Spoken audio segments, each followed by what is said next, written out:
Perkenalkan, nama saya Ira Eka Winarsi, NIM 21621021, Prodi HKI 2A, yang ingin memaparkan tema yang berjudul Organisasi Penyajian Karya Ilmiah. Karya ilmiah, istilah karya ilmiah di dalam buku ini mengacu ke karya tulis yang penyusunannya didasarkan pada kajian ilmiah. Penyusunan karya semacam itu didahului oleh penelitian pustaka atau penelitian lapangan.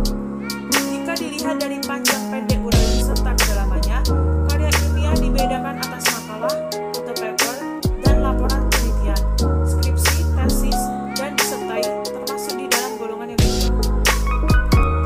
Makalah yang harus disusun oleh mahasiswa sebagai bagian dari kegiatan akademik struktur maupun makalah yang disusun untuk diajukan di dalam pertemuan ilmiah, seminar, simposium, kongres, dan sebagainya, atau untuk dimuat dalam penerbitan panjangnya lebih kurang 15 halaman.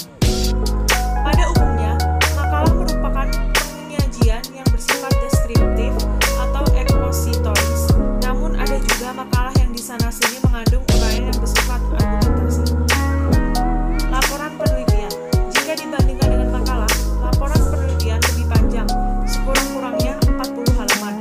Misalnya skripsi, tidak kurang dari itu, tesis tidak kurang dari 100 halaman, dan disertai tidak kurang dari 200 halaman. Sesuai dengan sebutannya, laporan penelitian, analisisnya lebih mendalam serta uraiannya lebih luas dan tuntas. Di dalam bagian pendahuluan, dinyatakan secara eksplisit teori, metode, dan teknik yang digunakan di dalam penelitiannya, juga dinyatakan sistematika penyusunan karya tersebut.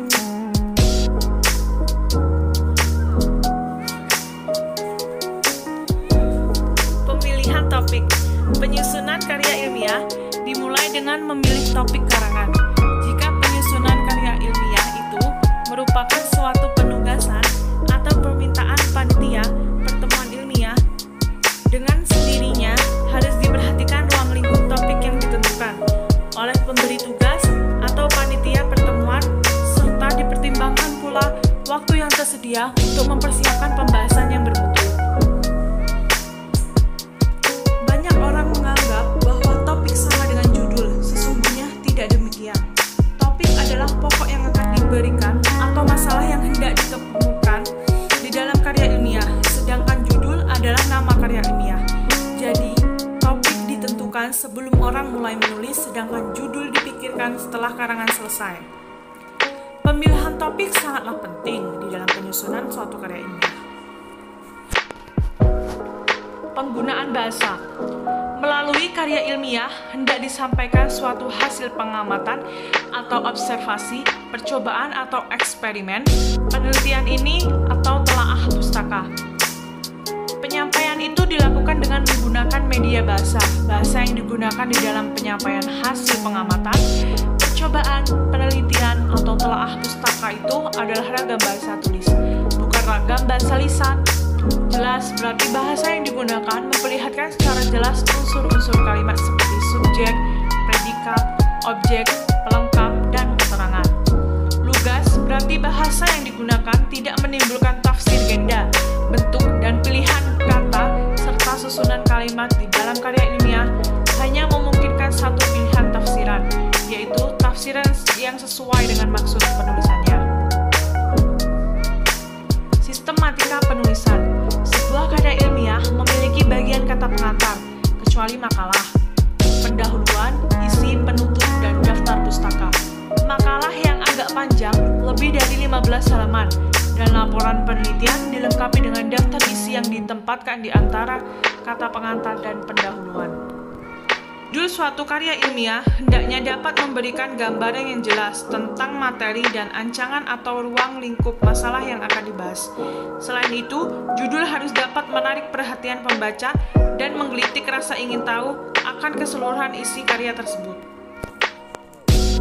Kata pengantar.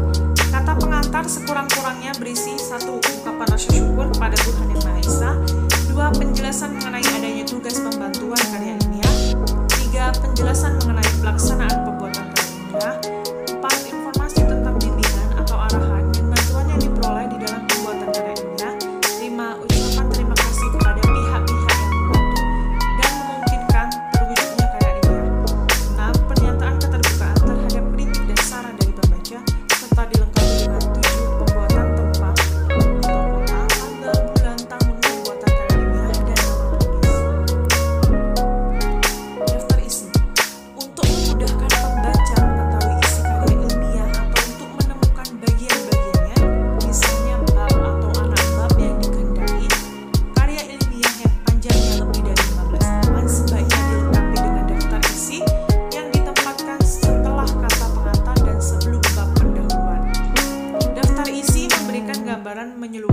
merupakan isi dan uraian bagian-bagian karya ilmiah. Semua anak bab yang mempunyai nomor dan tajuk perlu dicantumkan di dalam daftar isi. Pendahuluan. Pendahuluan bermaksud mengantar pembaca ke dalam pembahasan suatu masalah. Bagian-bagian pendahuluan penelitian berisi 1. Latar belakang masalah, 2. Tujuan pembahasan, 3. Ruang lingkup atau pembahasan masalah, 4. Teori yang dipakai, 5. Sumber data, 6. Metode dan teknik yang digunakan, serta biasanya dilengkapi dengan 7 sistematika pengujian. Isi.